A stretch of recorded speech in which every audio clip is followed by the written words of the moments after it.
Boa tarde a todos. Vou fazer a prece inicial.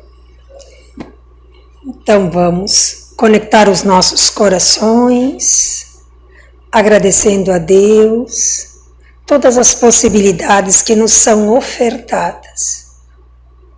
Agradecer a cada um que pôde vir a essa casa, juntar o seu coração a todas as reflexões que aqui serão trazidas, para que, com a sabedoria que Deus nos muniu, nós possamos extrair os ensinamentos e assim, no bom juízo das coisas e do entendimento, que nós possamos aproveitar, empreender tudo aquilo que soma para a nossa jornada espiritual. Que tenhamos um encontro de paz, de luz, de verdadeira compreensão. Que assim seja.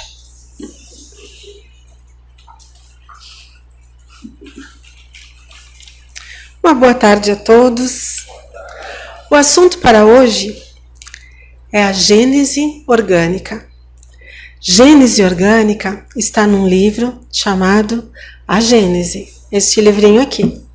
Todos conhecemos esta capa, né? E geralmente manipulamos o livro chamado O Evangelho segundo o Espiritismo, ou então o Livro dos Espíritos, mas eles são em cinco livros.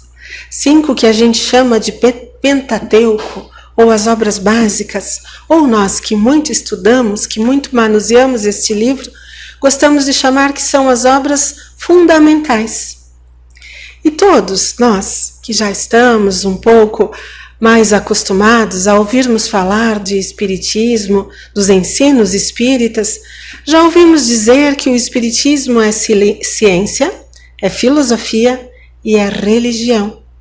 E o assunto de hoje é mais ciência do que outra coisa. Alguns de nós, quando pegamos este livro chamado A Gênese para ler, nós achamos, mas é muito difícil. Esse começo do livro, então, é bastante difícil, mas vai da área de cada um. Já na introdução deste livro, ele começa dizendo algo que para nós se torna fundamental entender o Espiritismo da forma que aqui está. Introdução do livro A Gênese. Começa dizendo assim: esta nova obra é mais um passo dado para as consequências e aplicações do Espiritismo. Conforme o seu título indica, que é Gênese, Gênese quer dizer origem, quer dizer o início de algo. Conforme o seu título indica, tem por objetivo o estudo de 3 pontos, até hoje diversamente interpretados e comentados.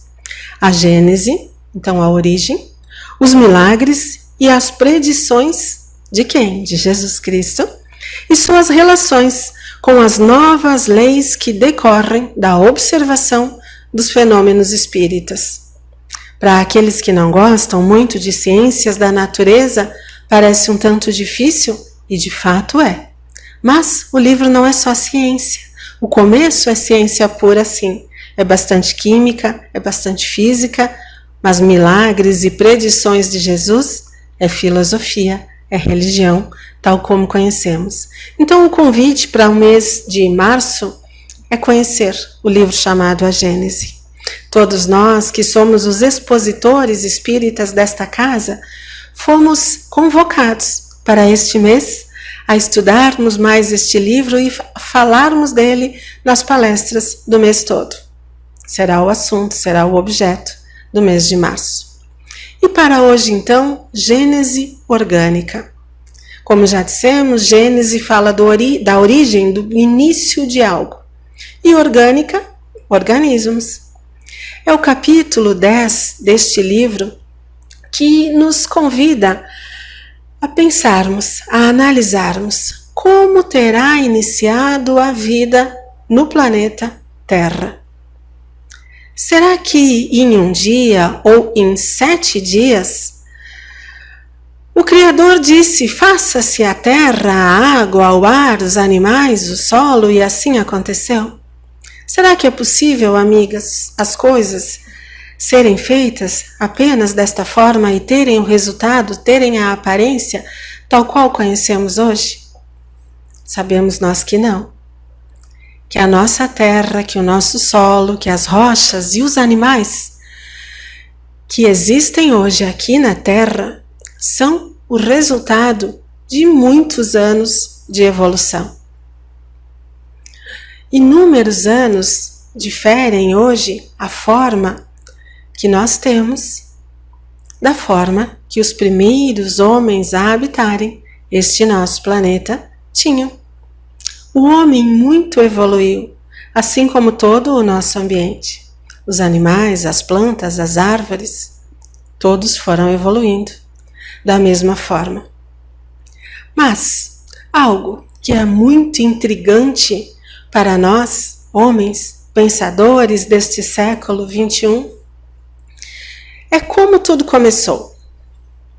Será que apenas um único casal de animais, por exemplo, quando aqueles que ajudaram ao Criador, certamente era uma grande equipe, quando planejaram que uma certa espécie iria habitar um ambiente, será que eles proporcionaram a criação de um único casal?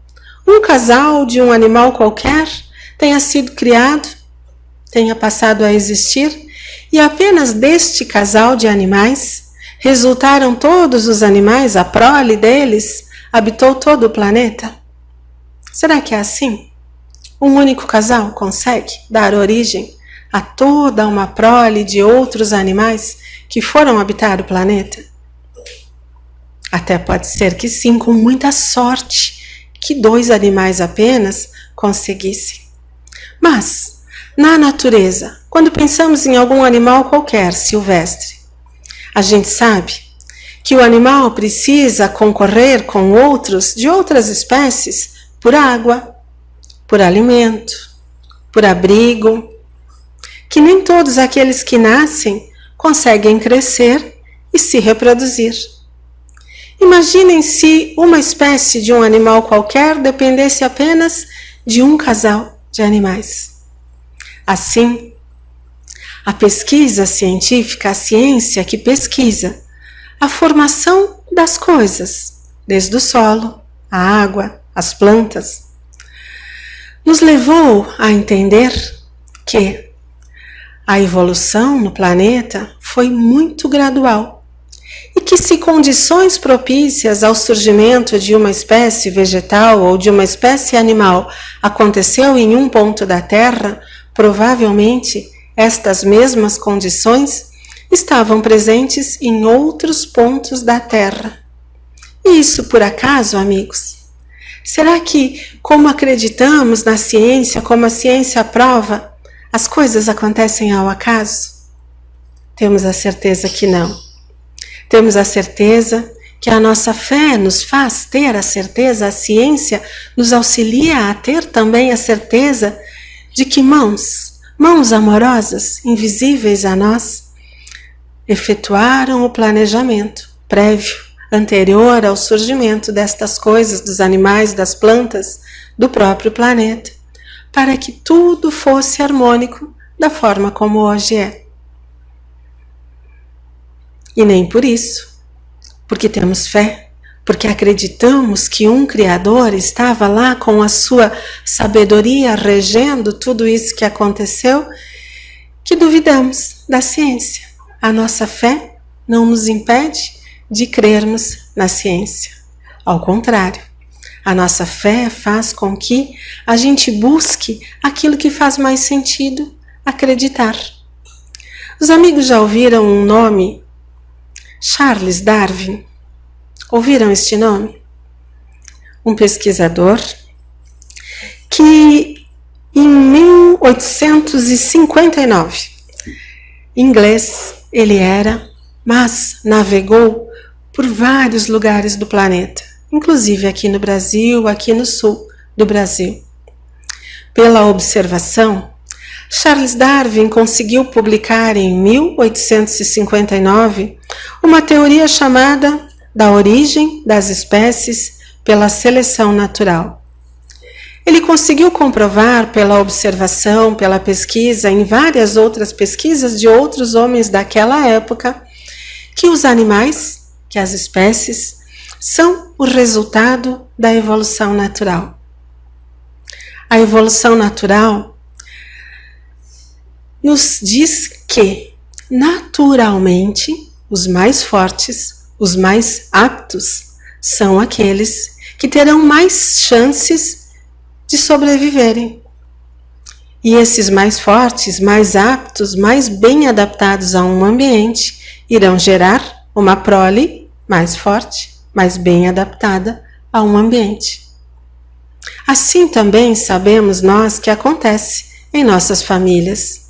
Quem de nós já não disse, puxou isso pelo teu pai? Isso veio lá da tua avó? Mas essa característica veio lá da tua bisavó. A gente sabe que vamos herdando características uns dos outros, daqueles que vieram antes, e que algumas características também vão desaparecendo. Vão desaparecendo porque a gente precisa ir se adaptando ao meio ambiente. Se olharmos ao nosso redor hoje, como está a cor da pele da maioria de nós? Não valendo olhar só a minha, né? Que estou aqui na frente. A minha pele é marrom, mas todos nós que aqui estamos, devido à incidência do sol, temos a pele hoje bronzeada. Um que outro de nós ainda se escondeu bem do sol e está com a pele totalmente branca. Mas por que se escondeu bem? Porque a gente pega um pouquinho de sol e a gente já muda de cor. E assim deve ser, é a nossa adaptação ao ambiente. Se não fosse possível a gente pegar nem um pouquinho de sol, não seria este o nosso ambiente. Teríamos nascido em um ambiente onde o gelo, onde pouco sol, incidiria para que a gente pudesse sobreviver. Cada um de nós nasce num ambiente e vai se adaptando a este ambiente. Nem por isso a gente deixa de reclamar, que calor, que frio, quanta chuva, quanta falta de chuva. A gente reclama, faz parte da evolução humana também. Reclamar a gente pode, evoluir a gente evolui, mesmo sem que a gente queira. A evolução é lei de Deus. E para que essa evolução aconteça, vai acontecendo sempre no planeta, nos nossos corpos, uma química. Tudo é química, nos diziam os professores de química, mas tudo é química de verdade. O nosso alimento, quando colocado para dentro, ele continua sendo arroz, feijão, suco? Não, né? Da onde vem o nosso cabelo? O que é que sustenta os nossos ossos? Como é que as unhas crescem e o cabelo cresce? Por aquela química que acontece dentro da gente, porque essa máquina perfeita foi planejada para que assim acontecesse, que tudo aquilo que a gente se alimenta passe a ser energia utilizada pelo nosso corpo, proporcionando o nosso crescimento, a nossa sustentação aqui no planeta Terra. Assim como tudo aquilo que não é aproveitado é desprezado. Mas esta química também está presente no livro A Gênese, quando fala sobre a composição do corpo de todos os seres vivos aqui no planeta Terra. Já ouvimos falar desde a escola que o nosso planeta Terra é composto de 70% água. Já ouvimos isso lá na escola. Também o corpo dos seres vivos, dos animais principalmente, possui em torno de 70% de água, 65% talvez.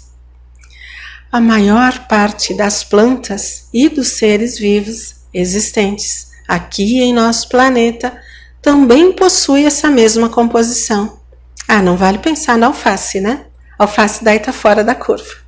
Mas também, lá na alface, a composição é muito semelhante a nós outros seres humanos. Falando um pouquinho mais de química, há alguns elementos chamados carbono, hidrogênio, oxigênio e nitrogênio, que formam a maior parte do nosso corpo. Qualquer um de nós e dos seres vivos à nossa volta possui na sua composição. Se a gente desmanchasse, se a gente diluísse o nosso corpo e fosse analisar o que é que nos compõe, lá estaria cerca de 60% de oxigênio. E isso em qualquer um dos organismos dos seres vivos, animais. Da onde vem esse oxigênio? Não era tudo água? Ah, mas água é H2O. Água também é oxigênio. E assim o é em todos os animais, em todos os vegetais. E na terra, se a gente pegar um punhado de terra e for analisar a composição da terra, a maior parte será carbono, hidrogênio, oxigênio e nitrogênio, como é o corpo de todos nós animais. Isto, provavelmente, foi planejado pelo Criador, por aqueles encarregados do planejamento, do desenvolvimento da vida em nosso planeta, para que nós víssemos o quanto semelhantes somos entre todos que aqui habitamos, para que fôssemos solidários uns com os outros. Para que a gente conseguisse, talvez, entender o significado de amar a Deus acima de tudo. O que é que tem que haver amar a Deus acima de tudo com a tal da química? É que Deus planejou que todos nós seríamos muito semelhantes, para que a gente entendesse que assim como o nosso corpo é muito semelhante, formado da mesma composição que um punhado de terra, que um punhado de matéria que forma uma planta ou um animal, para que a gente entendesse que dependemos uns dos outros, que somos muito semelhantes, muito interdependentes. É claro que nem sempre, nem todos os dias de nossas vidas a gente se lembra, né? Que dependemos dos animais, das plantas e de tudo que está em nossa volta para que a nossa qualidade de vida se mantenha. Mas é tarefa. Jesus, quando disse que numa única lei estava resumido todas as demais leis e todos os profetas que antes dele aqui estiveram. Amar a Deus acima de tudo. Amar a Deus acima de tudo pode ter como significado amar a todas as criações, tudo aquilo que Deus criou. Simples a nossa tarefa, né? Mas a gente não consegue fazer isso de forma plena. Conseguíssemos uma vida só nos bastava. Bastava alguém dizer, Gionara, a tua tarefa é amar, amar a tudo, amar a todos. Eu escutaria, eu entenderia e eu praticaria, mas a gente é um bicho teimoso. A gente sabe, é só isso, só amar. Mas a gente ama as plantinhas? A gente ama o meio ambiente? A gente cuida bem de não poluir, de não sujar, de economizar? Às vezes, né? Tem dias que a gente esquece de tudo e diz, a fábrica é que mais polui o meio ambiente, eu sou aqui tão pequenininho. Mas quantos milhões de pequenininhos somos na Terra? Nem sabemos. De tantos homens que há nessa terra. Há um tempo atrás éramos em 7 bilhões, quantos será que somos hoje em dia? E quem promoverá a mudança da terra para um mundo feliz, para um mundo de regeneração, para um mundo equilibrado, onde todos nós sejamos solidários, onde todos nós consigamos amar a Deus acima de tudo, amar a nós, amar ao próximo. Quem fará essa transformação?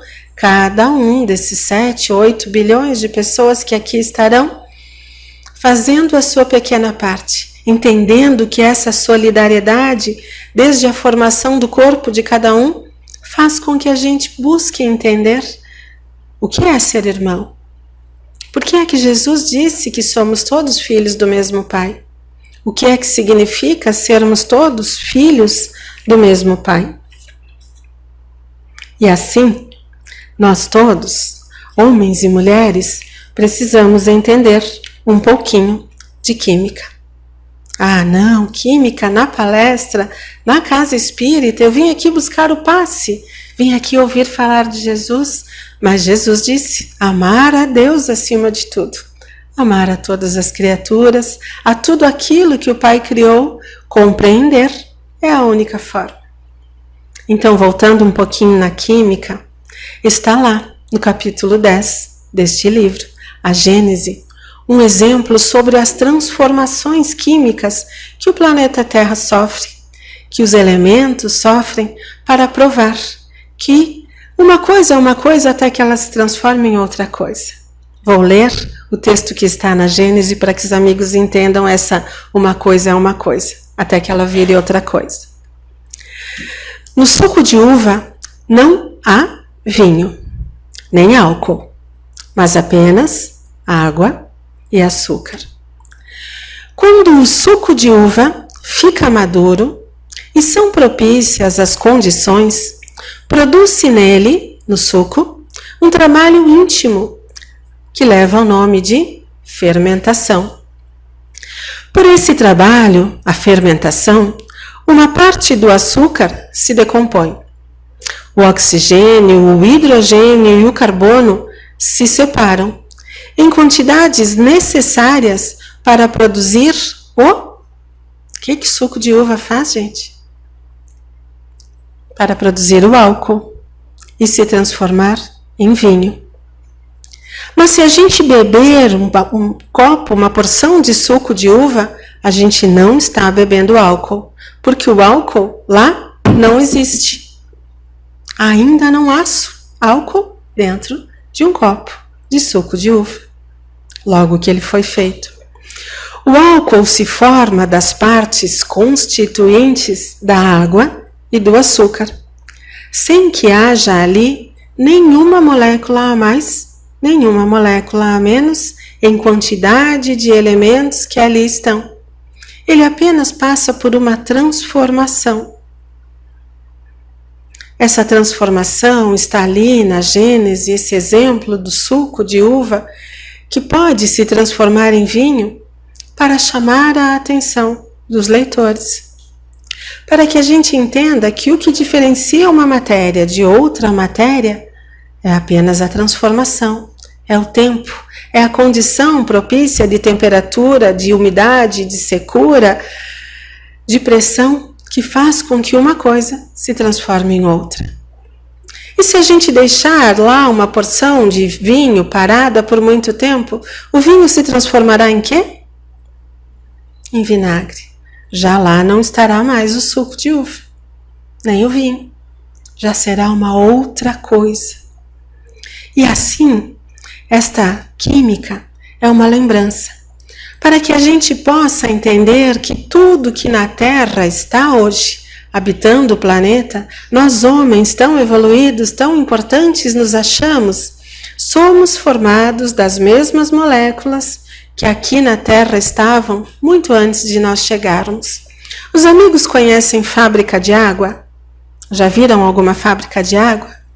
Sabem um lugar onde eles pegam lá a molécula 2H2, 2H, 1O, dão lá uma grudada e faz água? Ouviram falar já onde é que tem essa tal fábrica? Pois a gente vê, né, escrito nas garrafinhas, fabricado por... Tem ali o endereço. É mentira? Está escrito. Tem ou não tem fábrica de água? Tem, né? Está na garrafinha, está escrito, está na bombona lá. Mas o que eles fazem? Da onde vem a água? Da natureza. A água que está aqui no planeta Terra é a mesma água que estava aqui no planeta Terra no tempo de Jesus, por exemplo. Quando o planeta foi formado, havia aqui uma certa quantidade de água. É claro que boa parte está nos materiais que nós temos, está nos vegetais, está lá dentro da nuvem. Uma parte está no rio, abaixo da terra, uma parte está no oceano, está nas nascentes, nos banhados. É claro que uma parte da água a gente vê e uma parte está nas coisas que nós temos. Mas todas as coisas que nós vemos, que nós temos, que nós fabricamos, um dia irão passar também por um processo químico. Nada viverá para sempre. Tudo isso que a gente enxerga aqui à nossa volta, tudo isso, daqui a um tempo, irá se deteriorar, irá se transformar em outra coisa. E estas outras coisas cá no planeta estarão se transformando em outras coisas. Alguma molécula que forma o meu corpo hoje pode ter formado no passado uma molécula de uma árvore, de uma planta qualquer, de um outro animal. E aí também está o exemplo da solidariedade. Todos nós somos formados daquilo que há no planeta Terra. Há um experimento que chega a ser bem engraçado, de um cientista que um dia queria provar que dentro de uma semente a árvore já lá estava. Ele achava que dentro de uma semente havia uma árvore bem pequenininha e que ela só ia crescendo. E aí eles abriam a semente, investigavam a semente, porque eles queriam provar que dentro da semente existia uma árvore miniatura e que era só ir crescendo para ela se transformar em uma grande árvore. Não deu para provar. Mas a ciência também é isso. A ciência é pesquisar para provar que não é verdade, que não é assim que acontece. Dentro de uma semente não há uma árvore. Dentro de uma semente há elementos suficientes que poderão um dia se transformar em uma árvore. E da onde é que a árvore tira todo o alimento para fazer a raiz, a casca, a folha, o fruto? Da água. Só da água? Pode ser que sim, um pouco sim, mas a resposta é não. Árvores são seres vivos, árvores respiram, árvores tiram o seu alimento do solo. Assim como nós também nos alimentamos do que há aqui na terra, do que há em nosso solo. Somos solidários, somos todos muito semelhantes. E é a tarefa de todos nós buscarmos nos alimentarmos melhor, buscarmos entender e acreditar no que a ciência nos diz, que precisamos cuidar uns dos outros. Quando ouvimos falar que é preciso preservar o meio ambiente, preservar a água ou qualquer recurso natural, podemos interpretar como o ensinamento de Jesus: amar a Deus acima de tudo. Amar a Deus acima de tudo, amar a tudo o que Deus criou. Para que tudo isso que aí está continue sustentando a vida daqueles homens que virão após nós. É uma lei da natureza, é uma lei de Deus, é uma lei dos homens. E assim, amigos, chegou já o final do nosso tempo para esse diálogo. Deixamos o convite para que todos busquem ler mais as nossas obras chamadas fundamentais, para que abram esse excelente livro que fala também dos milagres e das predições de Jesus. Leiam a parte final, que é aquela parte mais gostosa de ler, que fala dos milagres de Jesus. É como ler um romance, é muito fácil de ler, mas a parte inicial nos fala de ciência e nos diz: acreditem nos homens de ciência, pesquisem tudo aquilo que é possível pesquisar, porque só assim a gente vai entender como cumprir os ensinamentos de nosso Mestre, amando a Deus acima de tudo, amando a nós como a gente deverá conseguir um dia amar o nosso próximo. Vamos agora ao passe, a nossa prece final.